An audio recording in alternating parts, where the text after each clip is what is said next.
Saya mau bahas mengenai ada 3 kebutuhan jiwa.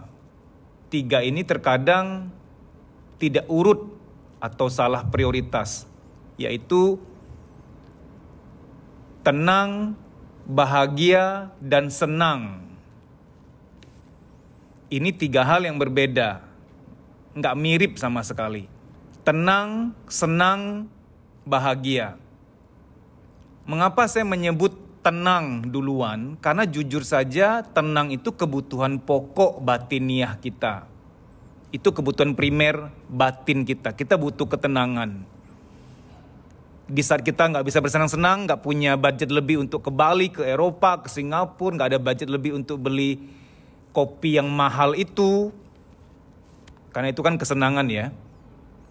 Nggak punya budget lebih untuk ikut tur kemana, untuk beli pakaian baru. Beli pakaian baru itu bukan kebahagiaan, itu kesenangan. Kalau kita bilang bahwa beli pakaian baru itu kebahagiaan, kita nggak fair sama orang-orang yang lagi nggak bisa beli pakaian baru. Apakah mereka nggak berhak bahagia gitu loh. Kita jangan campur aduk nih, mana senang mana bahagia, jangan sampai campur definisinya, kategorinya. Jadi tenang, senang, dan bahagia. Tenang itu primer, senang itu sekunder. Bahagia saya taruh sebagai tersiernya. Karena bahagia itu kelihatannya indah untuk dimiliki ya. Tapi ketika dia nggak ada, kita kayak nggak hidup gitu. Bagi orang-orang yang masih jerat-jerat pikirannya itu bahwa hidup harus bahagia. Maka bercurhat sama orang lihat-lihat. Ada orang yang nggak punya spiritualitas sama sekali. Allah lu sama suami berantem terus, kok nggak bahagia ngapain dipertahankan? Mendingan jauhi teman-teman kayak begitu tuh. Kamu lama-lama jadi kutu loncat kemana, loncat kemana, loncat lagi gitu loh. Akhirnya mantan-mantanmu tuh bikin alumni tuh, bikin grup WA mereka semuanya. Saking banyaknya. Karena bahagia itu benar-benar bonus loh, benar-benar nggak boleh diharapkan. Nah ini sudah next level, kalau Anda sudah ngerti ini, hidup Anda tidak rapuh. Orang yang hidupnya rapuh adalah orang yang dia salah mindset, salah doktrin. Dipikirnya bahagia itu harus. Kalau nggak bahagia ngapain? Hidup kan harusnya bahagia dong. Kalau nggak bahagia ngapain dipertahankan kerjaan kamu? Ngapain dipertahankan pernikahan kamu? Nggak bahagia udah cari yang lain. Lama-lama sesat kalau begitu caranya. Nah, jadi kebutuhan primer kita itu ketenangan. Di saat kita lagi nggak bisa bersenang-senang, lagi nggak bahagia, ya sudah cari ketenangan. Nah, soal ketenangan, saya udah pernah bahas di video yang berjudul Rahasia Hidup Tenang. Sekarang kita bahas dulu kesenangan dan kebahagiaan. Senang itu rada-rada duniawi ya. Karena di dalamnya nggak bisa lepas lah dari yang namanya harus ada materinya. Harus ada hingar-bingar, harus ada warna-warni kehidupan. Aku bisa makan pecel arwana loh. Aku bisa makan sop dengkul komodo loh, makanan mewah semuanya loh gitu. Sementara kamu hanya ngemil kuaci rebus gitu. Makanan yang enak-enak, yang keren-keren itu simbol kesenangan dunia. Tapi kita hidup nggak harus senang.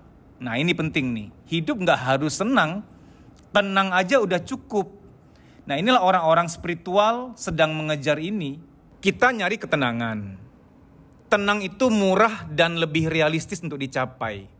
Harusnya dengan kita beribadah kita bisa tenang, harusnya. Harusnya dengan tidak neko-neko, nggak terlalu duniawi, harus punya ini punya itu, harusnya bisa hidup tenang. Harusnya dengan tidak berbohong, nggak nipu sana sini, hidup apa adanya, jujur, tulus, harusnya hidup tenang. Jadi tenang tuh murah, gampang diakses, dan lebih realistis dibanding Anda berharap bahwa hidup harus bahagia. Itu agak nggak realistis, karena ada kata harus di situ. Karena gini loh, kan hidup tuh tempatnya ujian. Mana mungkin sih bahagia terus? Siapa yang ujian bahagia? Nggak ada. Ujian sekolah deh, siapa yang ujian di sekolah bisa bahagia? Deg-degan yang ada. Kita walaupun udah belajar, misalnya masih ingat masa-masa SMA, SMP, walaupun udah belajar, tetap aja kalau diawasi, di ujian, apalagi dosen pengawasnya galak banget gitu. Setan aja minder sama dia. Kita pasti deg-degan gitu loh. Apalagi ujian gak ada persiapan. Jadi karena hidup ini tempatnya ujian, ujian kehidupan, berharap bahwa hidup harus bahagia itu tidak realistis. Percayalah kalau kamu masih meyakini bahwa hidup harus bahagia, kamu adalah orang yang paling rentan terluka, paling banyak terlukanya ya kamu. Karena salah doktrin, harus bahagia pokoknya, harus bahagia. Nah, kesenangan itu nggak terlepas dari harus ada budget lebih, harus ada akses lebih. Jadi dalam sharing ini saya ingin menganjurkan bahwa kita tuh manusia nggak senang nggak apa-apa sebenarnya. Asal jangan nggak tenang. Nah itu dia. Kita nggak bersenang-senang nggak mati kok. Asal jangan nggak tenang. Karena nggak tenang tanda petik ujung-ujungnya bisa bikin saya sensor. Karena ketidaktenangan nanti psikosomatik, migrain, susah tidur, mood swing. Nanti panjang urusannya. Orang kalau sudah nggak tenang, susah tidur, nanti mood swing, anak kena pelampiasan, banyak masalah panjang urusannya. Kita mau fokus ya, apa tujuan dari sharing kali ini adalah bahwa kita jangan salah ingin soal bahagia, syukur-syukur datang. Kalau bahagia syukur, nggak bahagia nggak apa-apa. Kesenangan kalau ada rezeki ya dianggarkan 20%, maksimal 30%. Dalam perencanaan keuangan, untuk bersenang-senang maksimal 30%. Lebih dari itu kamu tidak adil pada diri masa depanmu. Kamu kayak nggak mikirin masa depan kamu gitu loh. Ada seseorang yang nasibnya kamu harus pikirkan, yaitu your future self, diri masa depanmu. Kamu berhutang nabung terhadap diri masa depanmu. Jadi kalau kamu dapat gaji, ya misalkan 3 juta, budget senang-senangmu hanya boleh maksimal 30%. Beli kopi yang mahal itu, beli kue-kue yang mahal, maksimal 30%, yaitu 900 ribu dari 3 juta itu misalkan ya.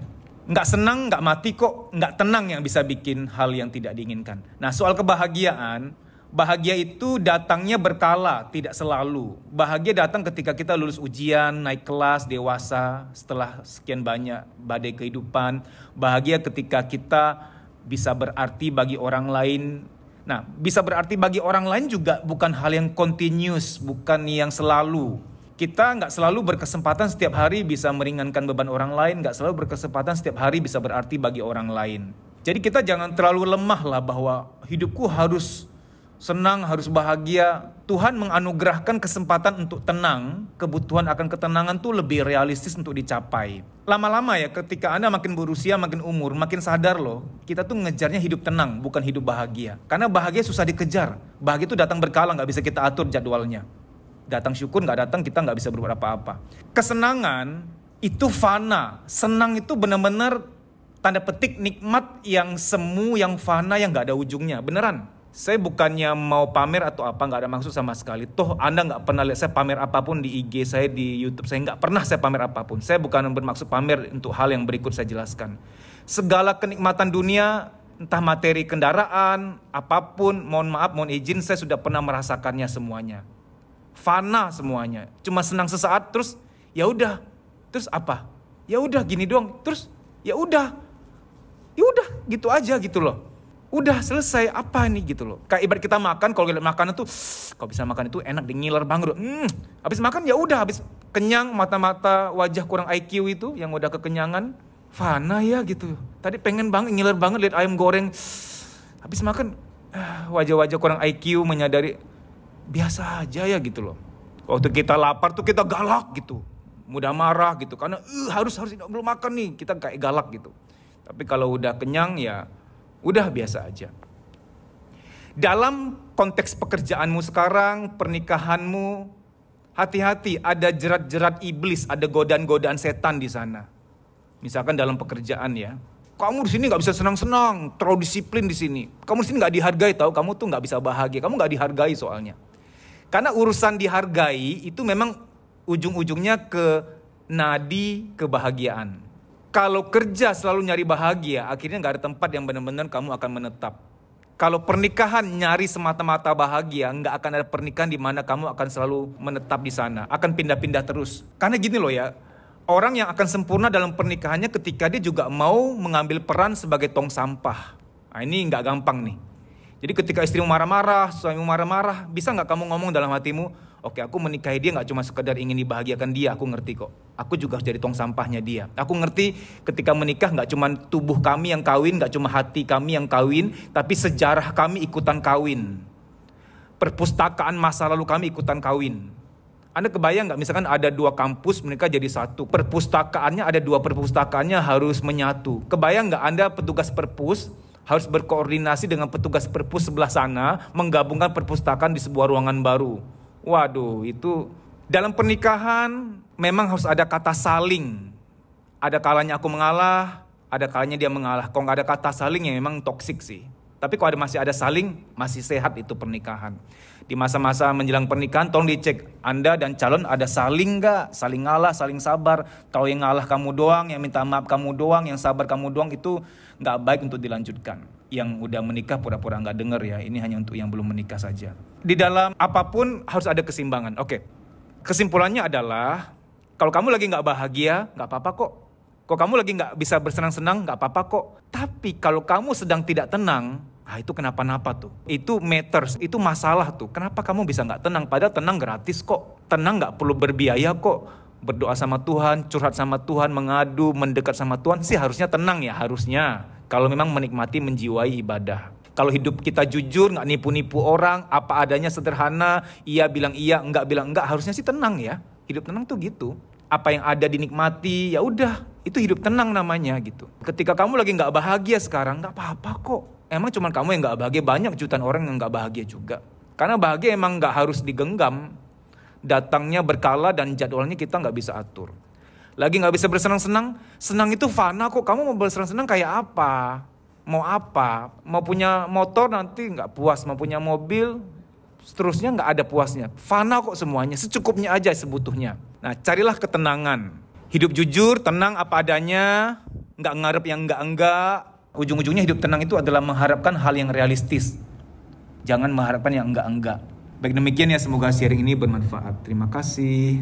Bagi kamu yang udah melek psikologi, yang merasa bahwa terapi psikologi itu penting, follow Instagram saya @dedisusanto_pj_official. Di story itu ada jadwal training. Ikuti training itu biar kamu lega, biar kamu plong. Kamu di terapi sekarang, kamulah yang merasakan manfaatnya. Lebih lega, kerja, kuliah juga lebih enak, badan lebih sehat, tidur lebih nyenyak, kreativitas muncul, produktif lagi. Manfaatnya berkali-kali lipat. Sampai jumpa, dimudahkanlah bahagiamu, dilancarkan urusanmu. Amin. Terima kasih.